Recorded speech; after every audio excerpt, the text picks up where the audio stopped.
उम्मीद करती हूँ सभी लोग बहुत बढ़िया तरीके से पढ़ रहे होंगे। और हम लोगों ने वायसराय का एक इंपॉर्टेंट टॉपिक पढ़ना स्टार्ट किया था। वायसराय में कल मैंने आप लोगों को 3-4 के बारे में बताया था। सबसे पहले हमने बातचीत की थी लॉर्ड कैनिंग की, क्योंकि वो भारत के पहले वायसराय हैं और ब्रिटिश कंपनी जो ईस्ट इंडिया कंपनी थी उसके अंतिम गवर्नर जनरल। उन्हीं के दौर में इंडिया में एक बहुत बड़ी क्रांति हुई जिसको हम कहते हैं भारत की आजादी की, स्वतंत्रता की पहली लड़ाई थी वो 1857 की क्रांति। क्रांति से पहले वो थे और क्रांति के बाद भी वो लंबे टाइम तक टिके। उनके टाइम में इंडियन पीनल कोड यानी जो ये आईपीसी है ना, भारतीय दंड संहिता जिसको कहते हैं, 1860 ये लिखा गया और इसके तहत आज तक कानून एज इट इज चल रहे हैं। बहुत सारे कानून तो एज इट इज है इंडिया में। 90% कानून तो अंग्रेजों के टाइम के ही तो बने हुए हैं, हमने नहीं बनाए नए, वो उनके टाइम के हैं। आईपीसी का सारा कुछ उन्हीं से हमने देख के एज इट इज फॉलो कर लिया। तो 1862 में, एक तो 60 में भारतीय दंड संहिता अधिनियम 1860 आईपीसी वाला, और एक 1862 में हाई कोर्ट्स बने। सबसे पहला हाई कोर्ट बना कलकत्ता हाई कोर्ट 1 जुलाई 1862 को। उसके बाद फिर उसी साल में बंबई और मद्रास हाई कोर्ट। तो कई अच्छे काम भी हुए, कुछ गड़बड़ियां भी रही। क्रांति अपने आप में गड़बड़ है तो वहीं हाई कोर्ट्स और आईपीसी अपने आप में एक अच्छी बात है। फिर हमने देखा एक बड़ा आदमी, छोटे छोटे भी आए कई लोग, लेकिन उनकी इतिहास उनकी गाथा गाता है जिन्होंने कुछ अलग हटके किया या उनके टाइम में कुछ हुआ। लॉर्ड मेयो देखा था, मेयो ने मेयो कॉलेज बनवाया अजमेर में। आज तक वो college as it is Ajmer के मेन रोड पर, कई बार हम गुजरे हैं वहां से तो दिखता है, और अभी भी उसकी रेपो बहुत अच्छी है उस एरिया में। तो मेयो कॉलेज बनवाया। लॉर्ड मेयो के टाइम पहली बार जनगणना की गई। वो जनगणना प्रॉपर तरीके से नहीं थी, सिस्टमैटिक नहीं थी, लेकिन फिर भी भारत की पहली जनगणना थी। मेयो को ही किसी ने जो है मर्डर कर दिया था। इसके बाद हमने पढ़ा था एक बहुत घटिया सोच जिसकी थी, वैसे वो कहने को इतिहासकार, निबंधकार, साहित्यकार, कवि है, और मैंने बताया था कि इंडिया के लिए उसने कई बड़े गलत स्टेप्स लिए, जिनमें कि इंडिया में 3 काम शायद बताए थे आपको। एक तो हमारे यहाँ वर्नाक्युलर लोकल भाषा जो अपने आसपास होती है, प्रेस एक्ट पारित कर दिया कि लोकल भाषाओं में अखबार नहीं छपेंगे ताकि कोई मोटिवेटेड ना रहे देश के प्रति, क्रांति के प्रति। और उसका एक अखबार था पायनियर, जिसने कहा कि बिल्कुल ठीक कर रही है अंग्रेजी सरकार, जबकि उसका टारगेट था अमृत बाजार पत्रिका जो कलकत्ता के पास से निकलती थी, क्रांतिकारी विचारधारा को आगे बढ़ाती थी, चिंतन को बढ़ावा देती थी। उस मैगजीन को रुकवा देना कि वो ना छप पाए, जो बांग्ला भाषा में बहुत आगे धीरे धीरे प्रमोट की जा रही थी। इसके अलावा इन्होंने कहा लाइसेंस जरूरी है हथियार रखने के लिए, क्रांतिकारी हथियार रखेंगे तो मार देंगे, तो लाइसेंस के बिना कोई भी हथियार नहीं रखेगा, ये नियम बना दिया। और इसके बाद इन्होंने कहा कि इंडियंस पावर में ना पहुंचे, इनको पहले ही रोक लो। तो जो ये बड़ी बड़ी सिविल सर्वेंट बन गए ना अगर, तो हमारे सिर में दर्द करेंगे। सिविल सर्विसेज की एज घटा दो, 19 साल बंद कर दो। इसके बाद कोई सिविल सर्विसेज में नहीं आएगा। जब तक हम संभलते, सोचते, विचारते, कोशिश करते, तैयारी करते सिविल सर्विसेज में जाने की, तब तक हम ओवर एज हो जाते। तो सारे घटिया काम, और इससे भी ज्यादा घटिया, इस टाइम पे इंडिया में अकाल पड़ा, भुखमरी, गरीबी, बहुत बुरा हाल। उस अकाल के दौर में इनको सूझ रहा है कि दिल्ली दरबार लगाऊंगा। 1877 में एक बेहद पैसा खर्च करके दिल्ली दरबार लगाया गया। 1911 का तुमने पढ़ा हुआ है, मैंने समझाया हुआ है। मैं 1877 वाले की बात कर रही हूँ। और महारानी विक्टोरिया, जो क्वीन विक्टोरिया है, जो ब्रिटेन की महारानी है, इनको बुलाया गया और इनको केसरे हिंद की उपाधि दी गई। तो आप ये लगा लो, इनको इन्विटेशन गया था। फिर शायद इनकी तबियत वगैरह खराब थी, ये इंडिया में सच इनका आना जाना नहीं हुआ, उनके बिहाफ पे आए थे लोग।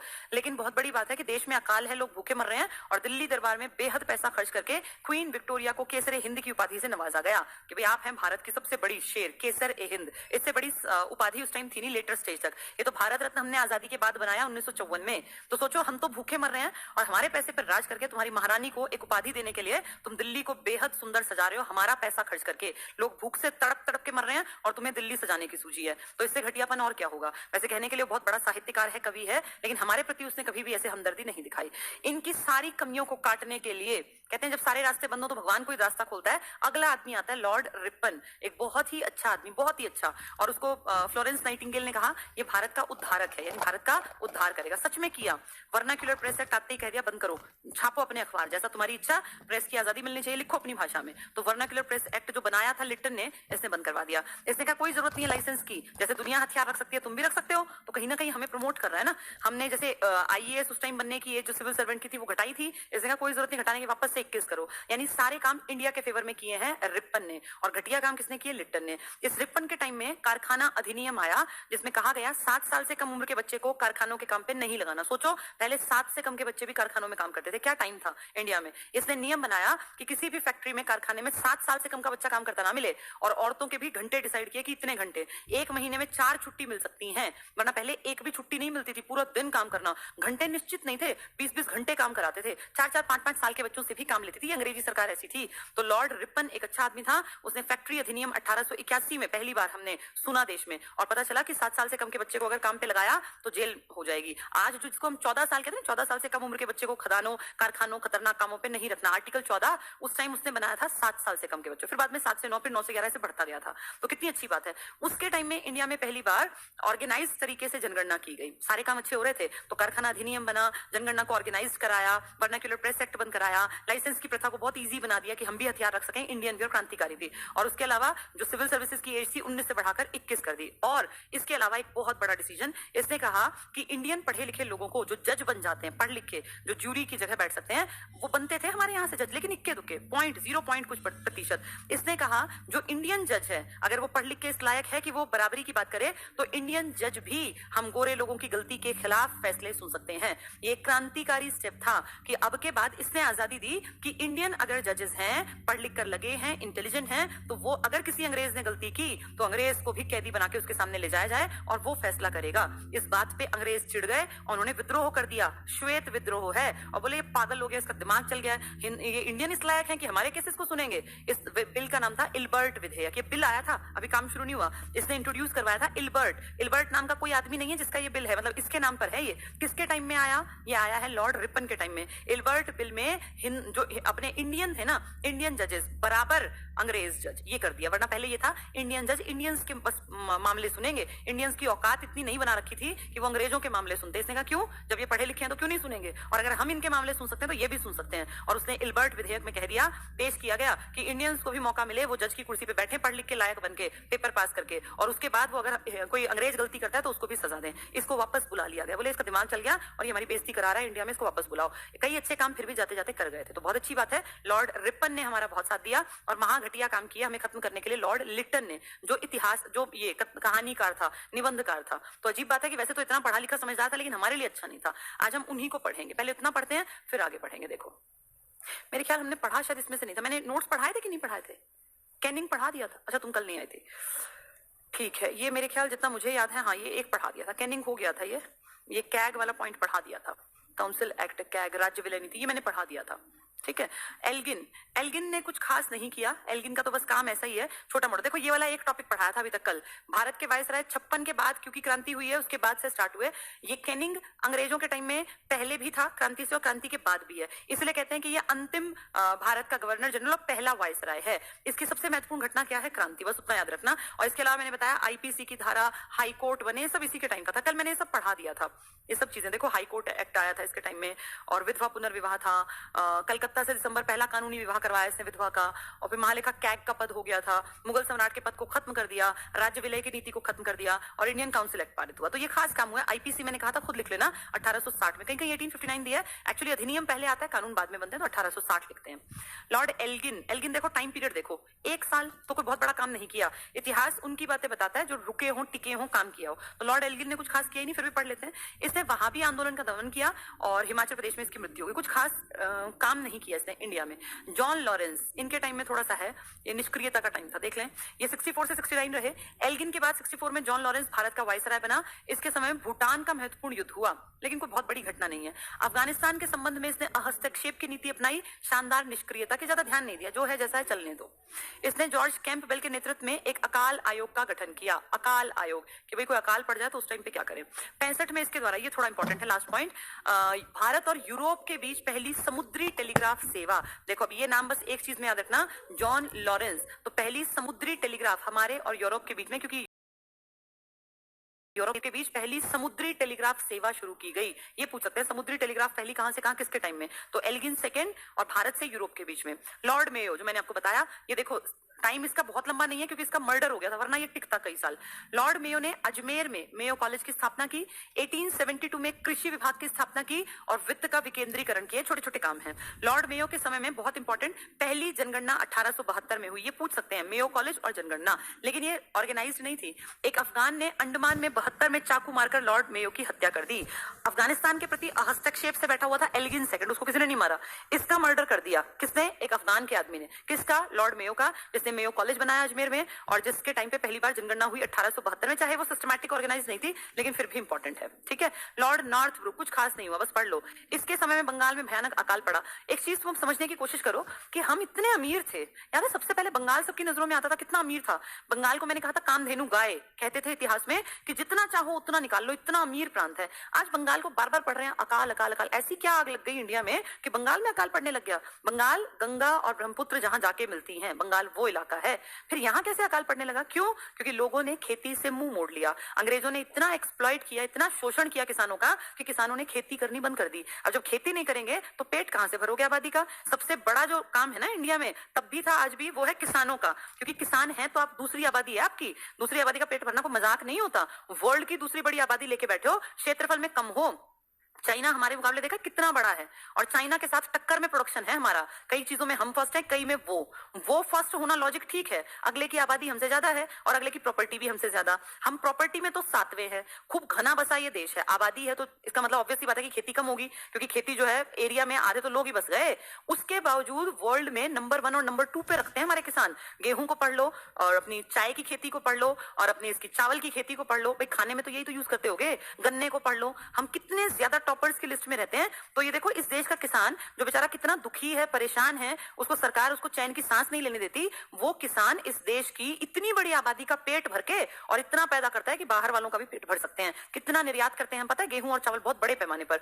यानी इंडिया में जो सबसे कीमती इंसान है ना, वो इस देश का किसान है। पर ये बात समझ में नहीं आती। क्यों नहीं आती? क्योंकि अकाल नहीं देखा। जो पुराने लोग थे ना, अंग्रेजों ने जब इंडियन किसानों को बर्बाद कर दिया था, इनको मजदूरों की स्थिति में लाके खड़ा कर दिया, कभी स्थायी बंदोबस्त के नाम, कभी महालवाड़ी के नाम, कभी रैयतवाड़ी के नाम, तब फिर देखो बंगाल में अकाल पड़ा। अब कब सुन लिया आपने बंगाल में अकाल? नहीं पड़ता ना अब। लेकिन अगर किसान अपने पे आ गए ना, खेती करनी छोड़ देंगे, हम जितना पैदा करते हैं उसका कितना हिस्सा किसान खाता है, उतना ही ना पैदा कर ले जितने में उसका पेट भर जाए। अगले को मजदूरी करनी है तो अपने बेटे को वो चाहता है मेरा बेटा चाहे ग्रुप डी में लग जाए, खेती ना करे। वो आदमी कितना दुखी है खेती कर करके कि वो नहीं चाहता कि उसकी पीढ़ी किसानी करे, तो वो बस इतना ही पैदा कर ले कि उसका पेट भर जाए। फिर ये पूरा देश भूखा मरेगा और दुनिया जो हमारे भरोसे बैठी है वर्ल्ड में लिस्ट में, कभी हम टॉपर, कभी हम सेकंड टॉपर, कभी हम थर्ड टॉपर, ये सब खत्म हो जाएगा। लेकिन ये बात समझ में नहीं आ रही। यहां से पढ़ के देखो अकाल पड़ा, बार बार पढ़ते हैं। और बंगाल में अकाल, बंगाल में अकाल का क्या मतलब? जहां गंगा का सारा उपजाऊ इलाका है, जो इतना ज्यादा उपजाऊ है कि आप मिट्टी में बस बीज डाल दो एकदम से पौधा उगाएगा, वहां अकाल पड़ रहा है। कारण किसानों ने किसानी छोड़ दी थी, इसीलिए अकाल पड़ते थे अंग्रेजों के टाइम। नहीं तो हमारी मिट्टी इतनी खराब नहीं थी यहाँ की कि यहाँ अकाल पड़ते।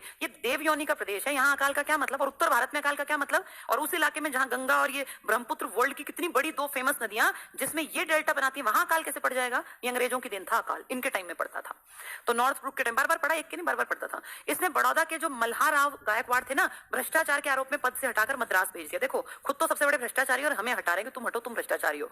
पंजाब का प्रसिद्ध कुका आंदोलन और बिहार में अकाल नॉर्थब्रुक के समय में हुआ। बिहार में अकाल, बंगाल, बिहार, उड़ीसा का उपजाऊ इलाके में अकाल पड़ने लग गए अंग्रेजों के टाइम में।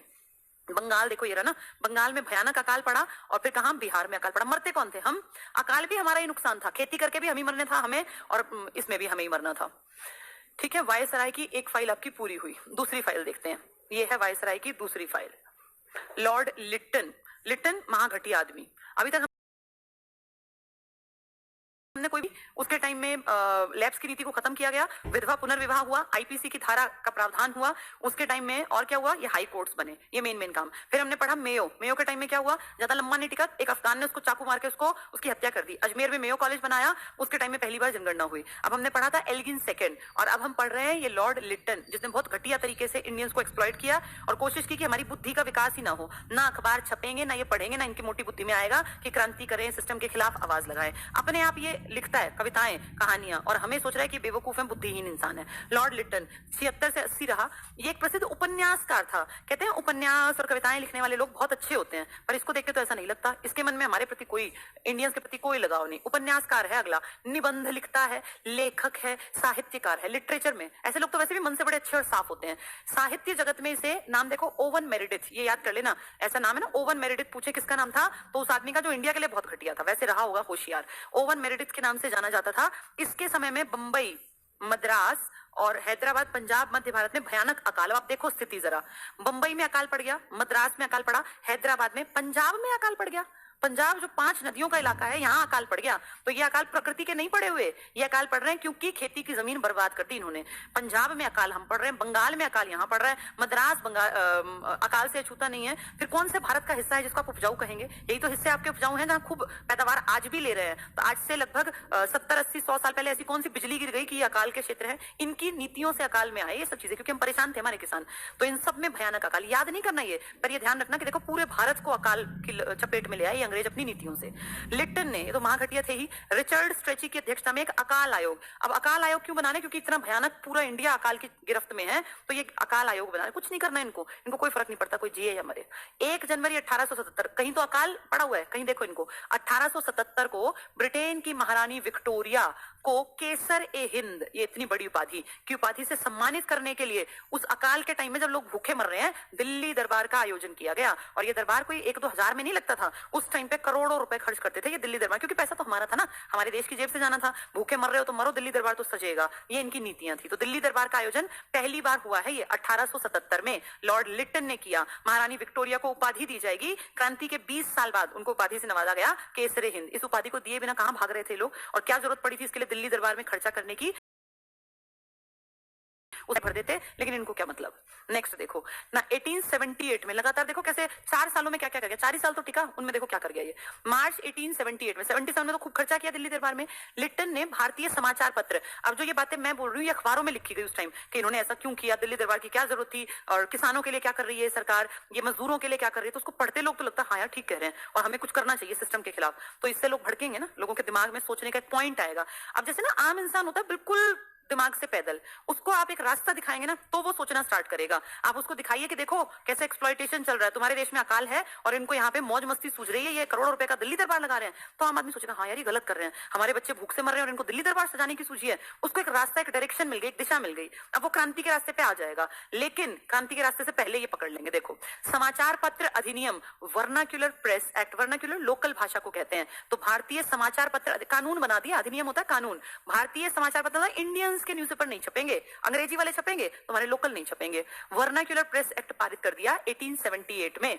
भारतीय समाचार पत्रों पर कठोर प्रतिबंध, क्या मजाल जो छप जाए लगा दिए। विशेषकर किसको ज्यादा फोकस किया? राष्ट्रवादी समाचार पत्र, जो नेशनलिज्म की भावना लोगों में पैदा कर सकता था, जो पैदा कर सकता था इस फीलिंग को कि ये गलत हो रहा है, ऐसे दिल्ली दरबार लग रहा है और अकाल पड़ रहा है, लोग भूख से मर रहे हैं, इनको कोई चिंता नहीं। जो इस बात को दिखाएगा उसको ये फंसाएंगे। क्यों? क्योंकि लोगों को गलत रास्ते पे ले जा रहा है, लोगों को उकसा रहा है हमारे खिलाफ, तो इनको बंद कर दो। राष्ट्रवादी समाचार पत्र, ये खास पत्रिका है अमृत बाजार पत्रिका। शिशिर घोष ने इसमें बहुत बड़ा काम किया, बंगाली थे और बंगाल अकाल से जूझ रहा है, तो वो क्यों ना लिखें, को प्रतिबंधित करने के लिए। ये इनका टारगेट था कि इन इंडियंस को ज्यादा उकसाने वाले इस अखबार को ही गला घोंट दो, न बोलेंगे। जैसे टीवी चैनल्स देखते हैं ना आजकल, कौन से चलते हैं? जो हमेशा बड़ाई करेंगे, सरकार के हर गलत काम की भी बड़ाई करेंगे। पायनियर अखबार ने वर्नाक्यूलर प्रेस एक्ट का समर्थन किया। देख लो अपने ही लोगों को, ये हमारे देश के हैं, ये कह रहे हैं कोई बात नहीं, बिल्कुल सही कर रही है सरकार, ये अखबार है वो। अमृत बाजार को बेशक कुचल दो, सरकार कुछ गलत नहीं कर ली, तो इसने इसका समर्थन किया कि ये बिल्कुल ठीक हुआ। अपने इंडियन अखबार है ये पायनियर। इसी के समय, लिटन के समय 1878 को भारतीय शस्त्र अधिनियम, देखो कैसे कैसे कानून बना रहा है। भारतीय प्रेस अधिनियम बनाया, उसमें प्रेस रोकी। अब शस्त्र अधिनियम, शस्त्रों का कानून पारित कर दिया, जिसके तहत शस्त्र रखने और व्यापार, अगर तुम व्यापार भी कर रहे हो ना, तो लाइसेंस मिलेगा किससे? अंग्रेजों से। अंग्रेज किसको लाइसेंस देंगे? जो उनके चहीते होंगे, जिनके नाम के आगे सर लगा रखा होगा। आम आदमी आएगा जी मुझे हथियार खरीदना है, लाइसेंस बनवाना है, उसको 2 लात मारेंगे और भगा देंगे। तुझे किस चीज का लाइसेंस चाहिए? क्रांतिकारियों को पिस्तौल तो चाहिए ना मारने के लिए, बम भी चाहिए, तो कहां से लाएं पिस्तौल? चलो बम तो बना लेंगे, लेकिन पिस्तौल थोड़ी बनाई जाएगी, पिस्तौल तो खरीदनी पड़ेगी, उसके लिए लाइसेंस है। लाइसेंस लोगे तो सरकार की नॉलेज में है तुम कौन कौन लेके गया पिस्तौल। तो ये देखो, ये सिर्फ रोकने का काम था, लाइसेंस अनिवार्य कर दिया।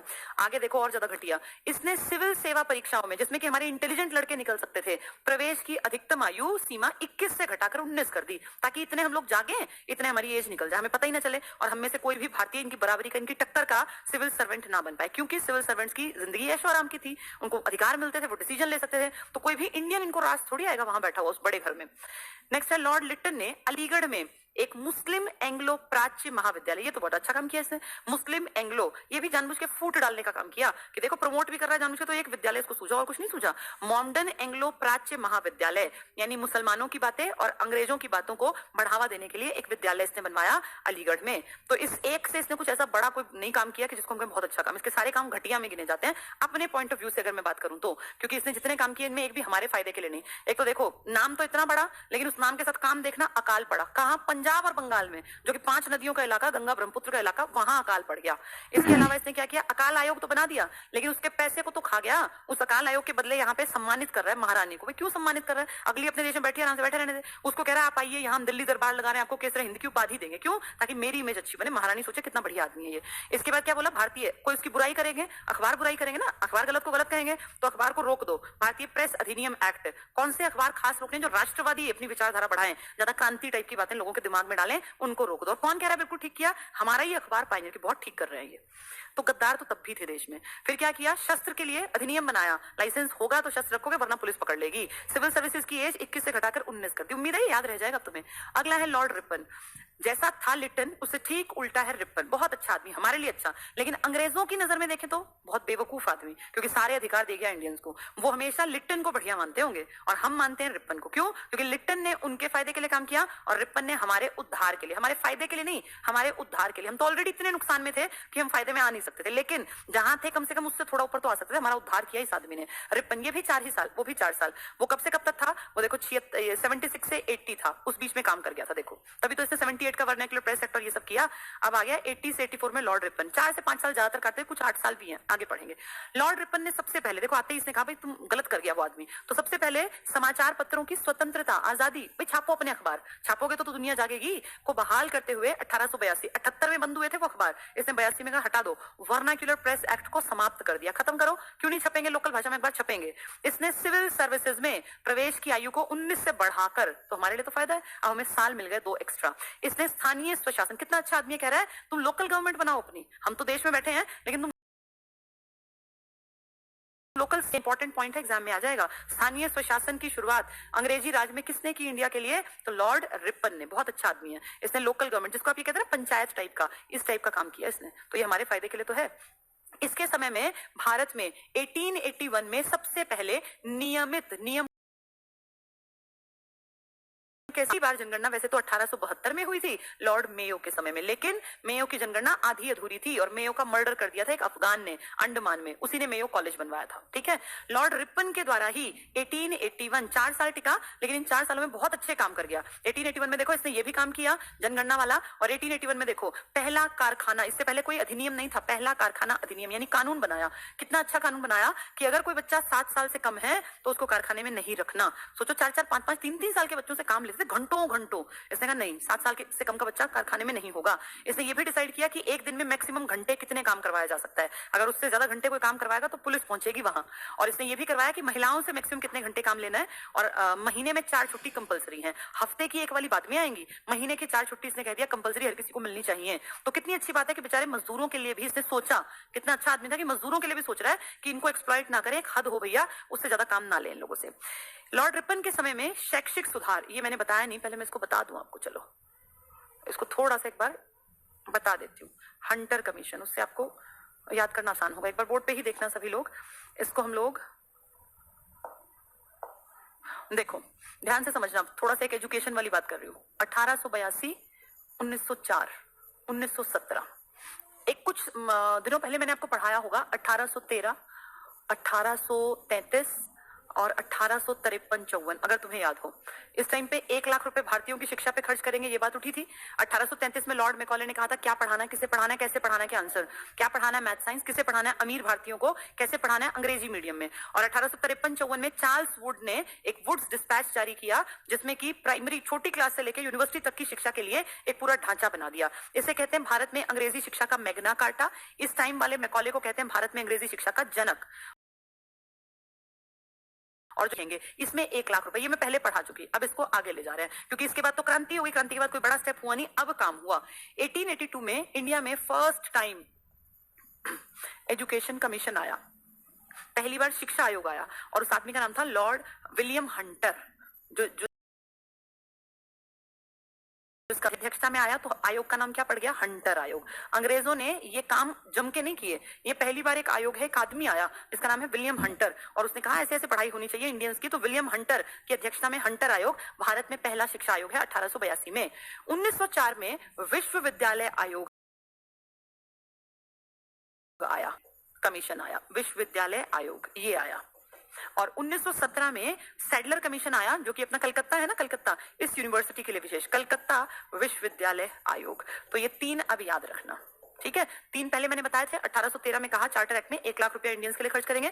1833 में कहा अंग्रेजी पे खर्च करेंगे, अमीरों पे खर्च करेंगे, मैथ साइंस पढ़ाएंगे। इसे कहते हैं भारत में अंग्रेजी शिक्षा का जनक है लॉर्ड मैकॉले। फिर 1853 के चार्टर एक्ट में कहा चार्ल्स वुड्स का वुड्स डिस्पैच था, जिसमें बहुत छोटी क्लास से लेकर यूनिवर्सिटी तक की शिक्षा के ऊपर एक उसने प्लान बना के तैयार किया। उसे कहते हैं भारत में अंग्रेजी शिक्षा का मैग्ना कार्टा, राजकीय आज्ञा पत्र। अब पहला कमीशन आया 1882 में विलियम हंटर की अध्यक्षता में, दूसरा 1904 में जब आपका लॉर्ड कर्जन यहाँ पे थे, और तीसरा 1917 में। तो ये इंपॉर्टेंट है तीनों। अब ये धीरे धीरे करके तीनों आएंगे तो हमें पता हो, ठीक है। चलिए अब एक अच्छा आदमी हम पढ़ रहे हैं, विलियम, ये क्या नाम है इनका, रिपन। लॉर्ड रिपन के समय में शैक्षिक सुधारों के अंतर्गत विलियम हंटर की अध्यक्षता में एक आयोग गठित किया गया, और इसकी खासियत यह है कि यह आयोग इंडिया में पहला आयोग है। ये रहा आयोग। इस आयोग का नाम क्या है? Hunter commission. ये फर्स्ट एजुकेशन कमीशन है। पेपर में इस तरह की चीजें आती हैं बहुत बार, Magna Carta of English education, father of English education, first education commission under British rule. तो ये टिक कर देना 1882 वाला, ठीक है। ये अच्छा आदमी है, सब अच्छे काम करेगा। इसके समय में यूरोपियों के विरुद्ध भारतीय न्यायाधीश, हमारे जजेस को इसने कहा बराबरी के हैं, द्वारा मुकदमे की सुनवाई के लिए इल्बर्ट विधेयक 1883 में प्रस्तुत किया गया। लेकिन यूरोप वासियों इसका दिमाग चल गया है, ये हमें और इंडियन जजेस को बराबर मानता है। इंडियन जजेस की क्या औकात है कि हमारे अंग्रेजों के मामले सुने, और ये पागल हो गया, इसका दिमाग चल गया, वापस बुलाओ इसे, इसको रद्द करवा दिया, जबकि कितना अच्छा आदमी था। इल्बर्ट विधेयक में प्रस्तुत 1883 में प्रस्तुत किया गया, लेकिन यूरोप वासियों के प्रबल विरोध के कारण इसे वापस लेना पड़ा। माने ही नहीं वो इस बात को। अंग्रेजों द्वारा इस विधेयक के विरोध में एक विद्रोह इन्होंने कर दिया। अंग्रेज विद्रोह में आ गए कि हमारे खिलाफ ऐसे कैसे कर दिया इसने, रिपन ने। श्वेत विद्रोह, सफेद रंग के थे अंग्रेज तो श्वेत विद्रोह के नाम से एग्जाम में आ जाएगा। श्वेत विद्रोह किस वायसराय के समय की घटना है? तो आप टिक करोगे श्वेत विद्रोह अच्छे आदमी के कारण हुआ था। तो आएंगे, कौन था वो अच्छा? Lord Ripon. लॉर्ड लिटन के सारे घटिया कामों को उसने खत्म किया और वापस से हमें आजादी दी। इनफैक्ट स्थानीय स्वशासन भी कहा कि चलाओ अपना, और बोला तुम्हारे जज हमारे मुकदमे सुन सकते हैं क्योंकि तुम भी इंटेलिजेंट हो। तो बोले नहीं, ये पागल है, वापस ले लो और उसको वापस बुला लो। ये श्वेत विद्रोह है। ऐसे क्वेश्चन एग्जाम में बहुत बार आते हैं। फ्लोरेंस नाइटिंगेल एक महिला है, ये कहती है रिपन को भारत का उद्धारक की संज्ञा दी, कि रिपन जो है ना बेचारे इतने अच्छे हैं कि भारत का उद्धार कर रहे हैं। जैसे भगवान अपने जो इनके पीछे चेले होते हैं इनका उद्धार करते हैं, ऐसे हमारे उद्धार के लिए लॉर्ड रिपन आए थे। वो अलग बात है कि रिपन को भी सारी बातों में आगे नहीं आने दिया गया। हमने आधुनिक भारत का लॉर्ड डफरिन, रिपन हो गया, लिटन हो गया, डफरिन। एक मिनट, अभी हमने सेकंड किया ना, फर्स्ट कब से कब तक था लास्ट हमने पढ़ा? 1878 से 1882 के आसपास, 83 तक उन्होंने काम किया, 84 तक। अब 84 से आगे आ गया एक नया नाम, लॉर्ड डफरिन। डफरिन ने बहुत काम किया, मतलब इनके टाइम में कई काम हुए। सबसे बड़े काम की बात अगर मैं करूं तो इनके टाइम में एक संस्था बनी जिसके कारण आधुनिक इतिहास पढ़ते हैं हम, और उस संस्था का नाम है कांग्रेस। कांग्रेस के बारे में मैंने बहुत डिटेल से आधुनिक भारत में आपको सब कुछ पढ़ाया हुआ है। हमने कांग्रेस के सेशंस याद किए थे। कांग्रेस में BGCD 1905, 1906, 1896 याद होंगे ना, 1885, 86, 87, 88, BCMA करके इनके स्थान, फिर इनके हेड याद किए। फिर 1916 याद किया, 17 याद किया, 7 याद किया था। फिर आगे सीरीज में 28, 29 याद किए थे। फिर 1931 याद किया था। फिर 47, 38, 39 वाले, वो जो अपने गांधी जी और सुभाष बाबू के बीच में थे, तो वो कांग्रेस बनेगी। इसलिए इंपॉर्टेंट है, बहुत इंपॉर्टेंट। लॉर्ड डफरिन इनके टाइम में बनेगी। इसके समय तृतीय आंग्ल बर्मा युद्ध हुआ। तुम्हें पता है पहले बर्मा और भूटान और नेपाल हमारी भाग थे अंग्रेजों के टाइम में, और बर्मा को अंतिम रूप से अंग्रेजी राज्य में मिला लिया गया। यानी बर्मा अंग्रेजी राज्य यानी भारत के साथ जोड़ लिया कि ये सब हमारा है। किसने? अंग्रेजों ने किया ये। लॉर्ड डफरिन के शासनकाल में Bengal tenancy act, Awadh tenancy act और पंजाब टेनेंसी एक्ट पारित हुआ। ये सब एक्ट अपने फायदे के लिए है। इस समय के सबसे महत्वपूर्ण की स्थापना, ये हमारे काम का पॉइंट है पेपर के लिए। इसके समय यानी डफरिन के समय की सबसे महत्वपूर्ण घटना है कांग्रेस की स्थापना। 28 दिसंबर 1885 को एओ ह्यूम के नेतृत्व में बंबई में गोकुलदास तेजपाल संस्कृत महाविद्यालय था ना, कांग्रेस की स्थापना हुई। इसमें 72 मेंबर पहुंचे और WC बनर्जी, व्योमेश चंद्र बनर्जी को इसका पहला अध्यक्ष नियुक्त किया गया। WC बनर्जी, हर साल बैठकें हुई। इसके बाद आए लॉर्ड लेंसडाउन। बस इसमें अगर तुम ये भी याद रख पाओगे तो बहुत है, ये इतना भी। नेक्स्ट है लेंसडाउन। इसके टाइम में एक रेखा बनी थी डुरंड। लेंसडाउन डाउन के टाइम में क्या हुआ, ये 88 से 94 रहे। भारत और अफगानिस्तान, आज पाकिस्तान और अफगानिस्तान के बीच है, लेकिन तब पाकिस्तान भारत का ही हिस्सा था। तो भारत और अफगानिस्तान के बीच सीमा रेखा डुरंड रेखा, एग्जाम में आ सकता है, डुरंड रेखा किस किस के बीच है, भारत और अफगानिस्तान के बीच में थी, लेकिन अब पाकिस्तान अफगानिस्तान का निर्धारण लॉर्ड लेंसडाउन के कार्यकाल में हुआ। तो भारत और अफगानिस्तान के बीच की रेखा का निर्धारण किसके टाइम में हुआ, लॉर्ड लेंसडाउन के टाइम में। ठीक है, ये पॉइंट इंपॉर्टेंट था। आगे सिर्फ पढ़ लो। 1891 में दूसरा कारखाना अधिनियम लाया गया। तो पहला कब लाया गया, 1881। अच्छा आदमी कौन था वो, लॉर्ड रिपन। क्या कहा उसने, 7 साल से कम उम्र के बच्चे काम पे नहीं लगेंगे, औरतों को इतने घंटे काम करना है और महीने में 4 छुट्टी देनी है। इसके टाइम 10 साल बाद 1881 1891 में दूसरा कारखाना अधिनियम लाया गया, जिसमें स्त्रियों को, देखो औरतों को 11 घंटे प्रतिदिन से अधिक काम करने पर प्रतिबंध लगाया गया कि एक औरत पूरे दिन में क्या क्या, और परिवार के भी काम थे ना, इस टाइम परिवार में कितना खाना बनता था। इस टाइम ये थोड़ी कि एक दो बच्चा, पूरे पूरे परिवार थे, तो उनको घर जाके अपने घर भी संभालने, झाड़ू पोछा बर्तन कपड़े सब काम करना है। गरीब है बेचारी, मजदूर की पत्नी है, इसलिए फैक्ट्री में काम करती है, कारखाने में, तो 11 घंटे के बाद तो इंसान को आराम चाहिए। तो औरतों के लिए कह दिया 11 घंटे प्रतिदिन से ज्यादा काम करने पर प्रतिबंध लगाया। साथ ही सप्ताह में 1 दिन की छुट्टी की व्यवस्था की गई। वैसे महीने की 4 छुट्टी तो उसके टाइम में हो गई थी, लेकिन फिर कहा यार हफ्ते में 1 छुट्टी चाहिए, जैसे संडे टाइप की। तो ये हुआ है इसके टाइम में, जब ये सेकंड टाइम बना है दूसरा कारखाना। 1892 में इंडियन काउंसिल एक्ट पारित हुआ। ये कोई जरूरी नहीं है, बस ये याद रखना, दूसरा कारखाना और एक ये वाला डुरंड रेखा वाला, बस 2 पॉइंट याद रख लेना इसके। ठीक है, नेक्स्ट है एल्गिन द्वितीय। इसने कहा भारत को तलवार के बल पे जीता और तलवार के बल पे इनको सीधा भी रखेंगे, ये एल्गिन का कहना था। भारत को तलवार के बल पर विजित किया गया और तलवार के बल पर ही इसकी रक्षा की जाएगी, ये कथन एल्गिन द्वितीय का है। 2 बार इसने तलवार यूज किया, यहां इस तरह याद कर लेना। एल्गिन सेकंड के समय मध्य उत्तर प्रदेश, बिहार, पंजाब और मध्य प्रदेश में भयंकर अकाल पड़ा भी पड़ा था। बंगाल में 48 में बहुत दुर्गत हुई थी इंडियंस की उस टाइम पर। एक तरफ तो पार्टीशन ऑफ ये पंजाब पाकिस्तान वाला, और एक तरफ फिर अकाल से जो बड़ा बुरा हाल था। तभी तो फिर गांधी जी के जाने के बाद हमने टारगेट बनाया था, जब हमने 50s में कदम रखा ना, तो नेहरू और उनके सारे लोगों ने कहा कि बाद में सब चीजें आएंगी, पहले पेट भरेगा, सबसे पहले सेल्फ सफिशिएंट बनेंगे, और ये उद्योग धंधे और शहर और ये सब तो बाद की बात है, पहले गांव में खेतों में किसानों के ऊपर काम करना पड़ेगा। यही कारण है कि पहली पंचवर्षीय योजना में खेती के विकास पे बल दिया गया। फिर जब पेट भरने लायक उगाने लग गए ना खूब बहुतायत में, उसके बाद हम लोगों ने उद्योग धंधे, कारखाने, सेल भेल एनटीपीसी टाइप की चीजों पे काम किया, और फिर जाके हमने कहा छोटे उद्योग धंधे, बड़े कृषि, सब पे काम करो। फिर जाके आया था हमारे देश में हरित क्रांति का चरण, जब इंदिरा गांधी देश की पीएम थी 60s में। लेकिन उससे पहले अकाल के ऊपर हम काम कर चुके थे और इतना पैदा करने लग गए थे कि पेट भरने लायक हम जुगाड़ कर ले अपना, वरना अंग्रेजों का टाइम तो अकाल का था। इतिहास में आपको अकाल ऐसे सच बड़े नहीं मिलेंगे इंडिया की तरफ। इनकी ये करतूत थी, इन्होंने इंडिया को तबाह कर दिया और इंडिया के किसानों को इतना लाचार कर दिया कि उन्हें खेती छोड़नी पड़ी। भाई आके पीटेंगे, टैक्स के रूप में सामान लेंगे, कुछ बचेगा ही नहीं, उससे बढ़िया पैदा ही मत करो, मजदूरी कर लो, जाके कहीं पे कुछ इस तरह का काम कर लो, सेना में भर्ती हो जाओ, तनख्वाह तो देंगे कम से कम पेट भरने लायक। छोड़ दी सबने खेती और देख लो फिर बार बार अकाल पड़े। लॉर्ड कर्जन के बारे में तुम सब जानते हो, ये वही कर्जन है जिसने चालाकी से भारत के बंगाल का डिवीजन किया, ये कहकर कि इतना बड़ा बंगाल मुझसे संभाले नहीं संभल रहा, और मैं इसलिए इसके 2 पार्ट बना रहा हूं। लेकिन इसकी स्पष्ट चालाकी पढ़े लिखे लोग समझ गए थे कि ये कितना चालाक है, और जानबूझ के एक हिस्से में मुसलमान ज्यादा करवा दिए और एक हिस्से में हिंदू ज्यादा। वो हिस्सा जो आज हमारे पास है, ये हिस्सा एज इट इज एक पार्ट बन गया, और जो आज बांग्लादेश है, जो पूर्वी पाकिस्तान बना था, वो दूसरा बंगाल बन गया। और उनके मन में इतना जहर घोल दिया कि तुम अलग हो, अपनी संस्था बनाओ, मुस्लिम लीग बना लो, अपने लिए सेशंस रखो, अपनी बातें करो, ये इंडियंस में मार देंगे, इस तरह की बातें भर के उनके दिमाग में जहर, और फिर अलग करवा दिया। वही लॉर्ड कर्जन है ये, और इतने घटिया हैं ये। घटिया इन द सेंस, भाई दूसरे के देश को जो एक्सप्लॉइट करेंगे वो हमारे लिए घटिया ही है। इनकी महारानी मर गई विक्टोरिया, वो जो केसरे हिंद के लिए 77 में नहीं बुलाया था, दिल्ली दरबार अकाल पड़ा हुआ था, उसको छोड़ के अकाल को और वहां दिल्ली दरबार बुलाया। कितनी उसको हाई लगी होगी, कितना ज्यादा एक नेगेटिव एनर्जी उसकी तरफ गई होगी लोगों के मन से। वो मर गई, बाद में जाके मर गई। मरने के बाद ये बोले कि अरे हमारी महारानी मर गई, उनका कुछ याद में होना चाहिए इंडिया में। तो महारानी के लिए विक्टोरिया म्यूजियम है, आपको पता हो तो, विक्टोरिया मेमोरियल कलकत्ता में, वो महारानी के मरने के बाद इन्होंने तो बनवाया था। 1905 तक है ना, 4 में मरी थी महारानी, तो वो काम शुरू करवाया, बाद तक पूरा होता रहा। आप आज भी कभी कलकत्ता घूमने जाओगे तो महारानी विक्टोरिया की बहुत बड़ा स्टेचू खड़ा हुआ है, व्हाइट, बहुत सुंदर संगमरमर से। तो अपनी तो देखो महारानी भी कितनी प्यारी है, और यहाँ के लोग मरे जिए कुछ करें, इनको कोई मतलब नहीं। तो लॉर्ड कर्जन 1899 से 1905 तक रहे। कर्जन ने 1901 में सर कॉलिंस कार्ट मॉन्क्रीक की अध्यक्षता में सिंचाई आयोग बनाया। भैया इतने अकाल पड़ेंगे तो अकाल आयोग भी तुम ही बनाओगे, इतना दुर्गत होगी, तुम्हें दिखेगा भूखे मरने के आसार है, तो तुम सिंचाई पे भी काम करोगे, लेकिन तरीके से नहीं। 1902 में पुलिस आयोग और सर टॉमस रेले की अध्यक्षता में विश्वविद्यालय आयोग, मैंने बताया ना 1904 में आया था यूनिवर्सिटी कमीशन, इसको रेले कमीशन भी कहते हैं, ये हेड था उसका। ठीक है, नेक्स्ट 1904 1904 में इंडियन यूनिवर्सिटी एक्ट पारित किया 1904 में। कर्जन का टाइम था ये देश। लॉर्ड कर्जन ने सर एंटनी मैकडोनाल्ड की अध्यक्षता में एक अकाल आयोग का गठन किया। इसने कृषि बैंक भी खुलवाए। तो ऐसे अकाल आयोग तो ढेरों ने बनवाए क्योंकि अकाल इतने ज्यादा पड़ते थे कि इंडिया में भूख से लोग मर जाते थे। इसने सैन्य अधिकारियों के प्रशिक्षण के लिए क्वेटा में एक कॉलेज की स्थापना की। कर्जन के समय एक पृथक गुप्तचर विभाग की स्थापना की गई कि भाई जिसको आप कहते हैं ना ये अपना जो सीआईडी टाइप का, तो इस तरह का विभाग जो है अलग से गुप्तचर विभाग बना दिया। प्राचीन स्मारक, ये अच्छा पॉइंट है। इसके टाइम में ना जो पुराने हमारे कोई धरोहर है हमारे राजा महाराजाओं की, इसने कहा भाई इनकी केयर होनी चाहिए, इनका संरक्षण करो क्योंकि ये प्राचीन इतिहास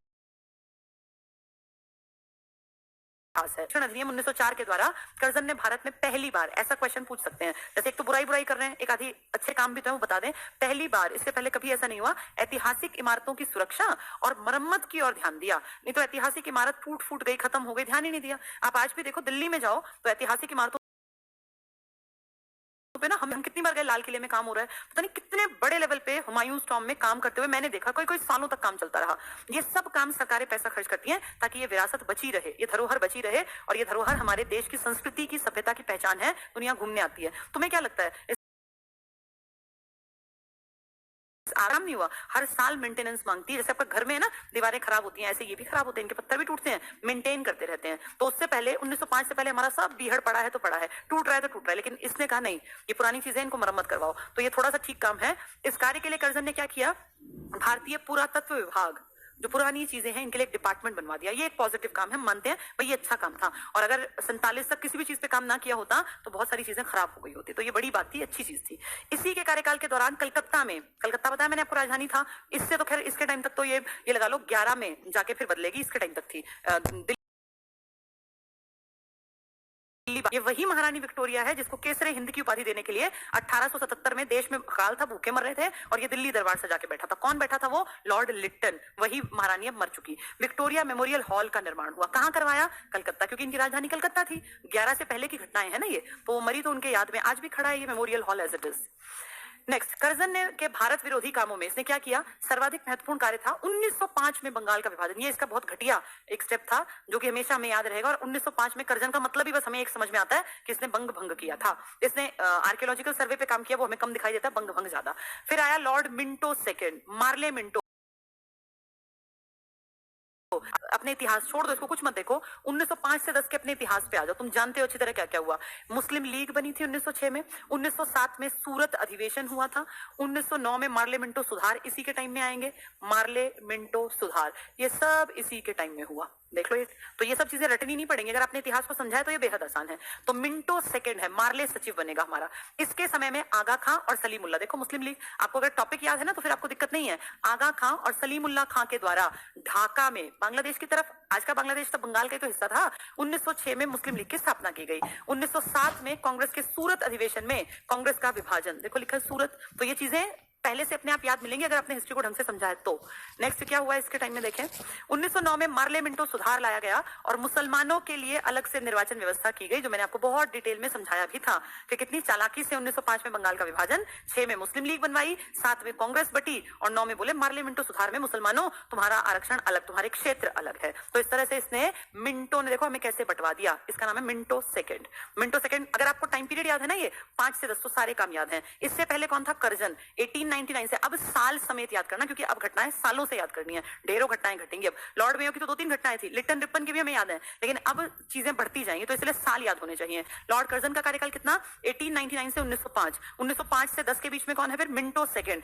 11 से और 16 के बीच में जो रहेगा, 11 में याद करो दिल्ली दरबार लगेगा, फिर उसके बाद 13 में बड़ी घटना होगी, फिर 14 में फिर बड़ी घटना, सब पढ़ा रखा है, फिर 16 तक वो आदमी कई चीजें देखेगा। तो 1900 मुझे बता रहे हैं क्लास का टाइम हो गया तो मैं वो आज नहीं पढ़ाऊंगी। मिंटो के ये सारे काम हमें 1910 तक याद है। 1911 इससे अगली फाइल है, आज इतना ही पढ़ते हैं, टाइम भी हो गया क्लास का। इनको 2-3 बार किताबों से पढ़ना होता है तब याद होता है। जैसे कोई पूछे मेयो कॉलेज किसने बनवाया? लॉर्ड मेयो ने।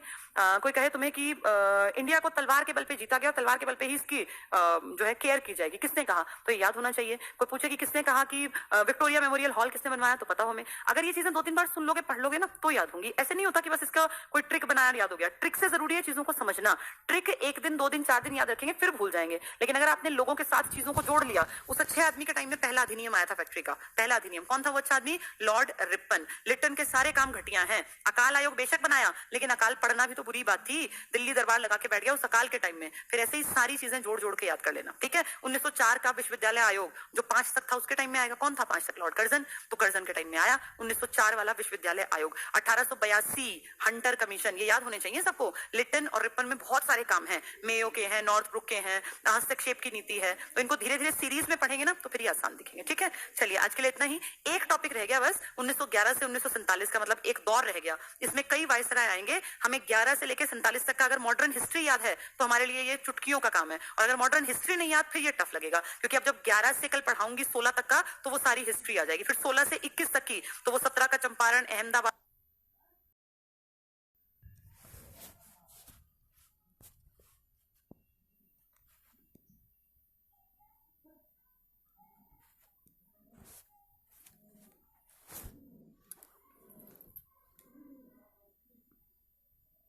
और वो असहयोग सब कुछ आ जाएगा। फिर 21 से लेके जो पढ़ेंगे आगे, जैसे सीरीज है ना पूरी, वो सीरीज कहानियों से, इसलिए मैंने पहले मॉडर्न इंडिया कराया, अब लास्ट में करा रही हूँ। अगर इसको मैं स्टार्टिंग में पढ़ाती ना तो ये समझ नहीं आते, बहुत बोरिंग लगते हैं। अब आप सब चीजों को जानते हो, अब आपको उनके नाम फिट करना आसान दिखेगा। चलिए पढ़ते रहो, खूब खुश रहो। और अब पेपर आएंगे 2-3 महीनों में। ये वो बैच है जो 6-7 महीने से रहा है, मई जून जुलाई से हमारे साथ हैं। उनकी तैयारी काफी हद तक बाकी जनता से बहुत ऊपर पहुंच चुकी। तुम लोगों ने डिटेल्ड चीजों को देख लिया। अब ये हिस्ट्री कंप्लीशन पे लगभग आ गई है। अब इसके बाद मैं स्टैटिक जीके कराऊंगी। मैं बार बार पिछली बार भी कहा था, अगर आपका पेपर नवंबर में है तो पॉलिटिकल साइंस न्यू जनरल के फोल्डर में जाके देख लेना, पॉलिटिकल साइंस वहां से कर लेना। उसको तुम सुन भर भी लोगे ना तो बहुत सारे क्वेश्चन तुम कर पाओगे। मैं इस बैच में भी कराऊंगी, लेकिन इस बैच को हम साल का टारगेट लेके पढ़ा रहे हैं, तो इसलिए पढ़ाई बहुत भागदौड़ में नहीं कराएंगे, धीरे धीरे स्पीड से, एक नॉर्मल स्पीड से चलेंगे। और पॉलिटिकल साइंस वैसे मैंने पूरी इस बैच में नहीं शुरू की, लेकिन करा चुकी हूँ एक बार। तो जिनको ये है कि अगले महीने पेपर है तो हिस्ट्री यहाँ पूरी हो गई है, पॉलिटिकल वहां से कर लेना पेपर के लिए बस। उसके बाद फिर स्टैटिक जीके करा दूंगी, करंट आपका चल रहा है, ज्योग्राफी, साइंस, सब कुछ चीजें। तो अब इतनी सारी चीजों में से उम्मीद है कि आप पेपर को इजिली अटेम्प्ट कर पाओगे, ठीक है। अब स्टैटिक जीके के लिए अपनी कमर कस लेंगे, उसमें ज्यादा समझना नहीं है, उसमें ज्यादा रटना है। मेरी मेहनत कम है, तुम्हारी ज्यादा, क्योंकि मुझे तो सिर्फ उसके बारे में इर्द गिर्द का बताना है, तुम्हें उनको याद करना पड़ेगा। ये हिस्ट्री तो समझ के भी काम चल जाता है, लेकिन स्टैटिक जीके में समझ से नहीं होता। अब दुनिया में सबसे ऊंचा, सबसे लंबा, सबसे पहला, सबसे आखिरी तो रटने पड़ते हैं ना, तो उनको एक बार पढ़ा दूंगी तो आपको आसान दिखेंगे, ठीक है। चलिए, थैंक यू।